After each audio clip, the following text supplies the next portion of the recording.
జాతి తప్పించుకోలేదు. They have extraordinary weapons. ఇవాళ ఒక అమ్మాయి తలుచుకుంటే she can take the entire industry on a top seater. And మీరు అన్నట్టు చాలా మంది దగ్గర ఇప్పటికీ ఉంటాయి, వందల మంది దగ్గర ఉన్నాయి ఎవిడెన్సెస్ ఉంటాయి. ఇప్పుడు ఇందాక నేను చెప్పిన బాలీవుడ్ ప్రముఖుడు ఎవడైతే ఉన్నాడో కనీసం ఒక 15 మంది అమ్మాయిలు నాకు ఆ మెసేజ్ చూపించారు నాకు. All of them are ticking time bomb. You will be inside prison for the rest of his life. ఆడ చేసే కామెంట్లకి ఇప్పుడున్న లాస్ ఏదైతే విమెన్కి లాస్ ప్రొటెక్షన్ ఏమన్నాయంటే వాళ్ళు ఇంప్లిమెంట్ చేశారంటే ఫినిష్ అసలు యూనో. కానీ వాళ్ళు ఎందుకు చేయట్లేదు? ఒకటి they are amused. The actually amused because మగ జాతి ఇంతే. అది that is one fixation. Okay, second fixation ఏంటంటే ఇప్పుడు ఆడికి ఎదురు తిరిగితే అందరికీ తెలిసిపోయి ఎందుకు ఈ అమ్మాయి మనకి అని ఒక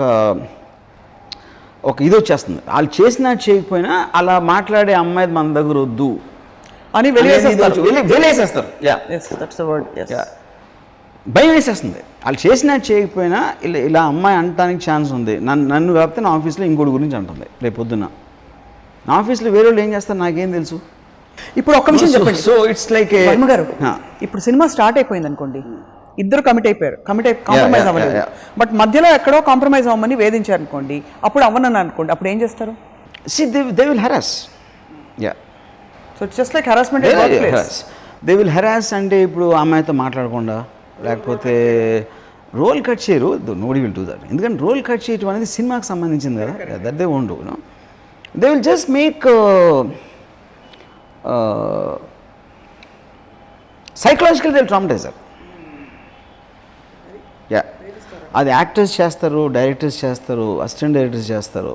ఇంకోటి ఏదో ఉంది, డైరెక్టర్కి హీరోయిన్కి ఏదో కెమిస్ట్రీ ఉండాలి కాబట్టి this is a inevitable evil అనో లేకపోతే ఇన్ఎవిటబుల్ థింగ్ కాబట్టి అది రావడానికి, ఆ కెమిస్ట్రీ రావడానికి దిస్ ఇస్ అబ్సల్యూట్లీ అప్పుడు బాగా చిత్రీకరించవచ్చు అనే ఒక సుత్తి కారణం కూడా చెప్తాను.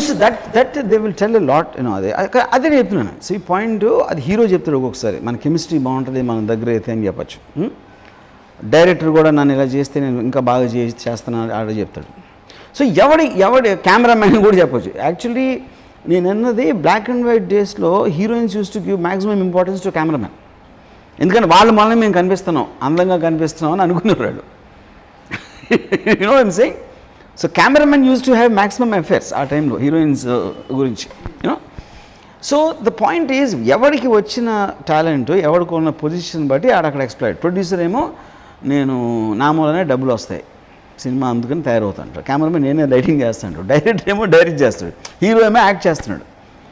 So every one of them will want to take advantage of the girl. దీంట్లో ఏమవుతుంది, ఒక్కొక్కసారి one person will become serious అమ్మాయి మీద. అప్పుడు వీడు సీరియస్ అయ్యాడు కాబట్టి everybody else will lay off ఆడుకున్న పొజిషన్ బట్టి. సో అదే ఇదేదో సంతలో గేదెని పెట్టి there is no doubt that the women is treated as an object. దాంట్లో సందేహమే లేదు. Object of desire. ప్రత్యేకించి తన శరీరంపై దృష్టి ఉండే